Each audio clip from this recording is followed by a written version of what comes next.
Preobilje komunikacije na daljavo utegne pripeljati do različnih zadreg. Zato imam par nasvetov.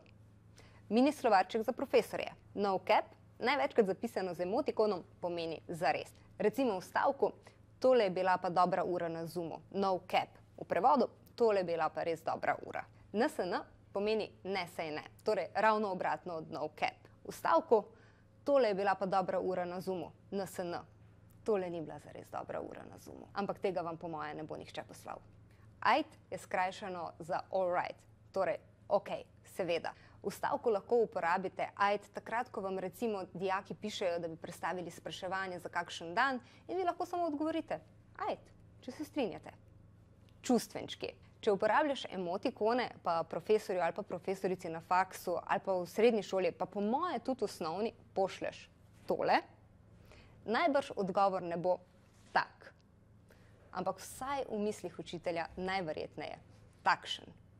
Sicer ni čisto nič narobe s čustvenčki, je pa vseeno fino, da jih izbereš takrat, ko imaš kakšno dobro novico in ne takrat, ko se hočeš samo izgovoriti. Zadeva. To je tista vrstica v e-sporočilu pod naslovom, kamor samo z besedo ali dvema povzameš bistvo sporočila. Vse ostalo pa napišeš v ta večji prazen prostor. Recimo, če bi rad profesorju sporočil, da ne moreš biti na Zoomu, zaradi tega, ker je sosedov pes pojedel tvoj modem in zdaj teka po ulici in so prišli gasilci in je vse narobe, v zadevo napišeš opravičilo. Lahko tudi izmišljeno opravičilo, ker profesorji praviloma niso naivni. Slovnica. Če si predstavljaš poved kot en hud žur, so pike, vejce, vprašaji in klicaji tisti, ki so na tem žuru popili čist malo preveč in izgubili ravnotežje in se z eno stranjo vedno malo naslanjajo na steno. Ko pa ti prideš, da bi jim pomagal še z druge strani in jih podprl, pa ne, so preveč kul za to, ker so levo stično ločilo. Torej, beseda, vejca, presledek in šele potem nova beseda. 3 pike dalje pa so na tem žuru tisti, ki neprestano džuskajo čist sami in se ničesar ne dotaknejo, ker so nestično ločilo.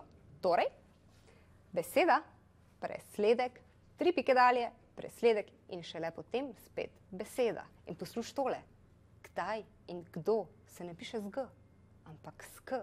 In nebo, napisano skupaj, je tisto nebo nad tabo, nebo napisano narazen, je pa zanikan glagol biti v prihodniku. Preden pošlješ sporočilo naprej, ga preberi še enkrat. Če je mogoče glasno, ker boš tako lažje opazil vse napake in jih popravil še preden stisneš gumb pošlji. Nobenega smisla pa nima, da greš še enkrat brati elektronsko sporočilo takrat, ko je že pri profesorici ali pa pri profesorju, ker se boš samo sekiral. Verjemi, če se boš držal teh navodil, bodo učitelji srečnejši. In če so učitelji srečnejši, manj težijo pri ocenjevanju. In če manj težijo pri ocenjevanju, dobiš ti boljšo oceno. In če ti dobiš boljšo oceno, so tudi starši srečnejši. In ko so starši srečnejši, ti dovolijo ful več. In ti lahko naenkrat celo noč zlagaš origamije. Skratka, če se čist mal potrudiš pri vejcah in elektronski pošti, je omejitev samo še nebo. Tisto napisano skupaj, pa korona. V komentar na YouTubeu pa nam napiši, kako bi ti hotel, da profesorji komunicirajo s tabo.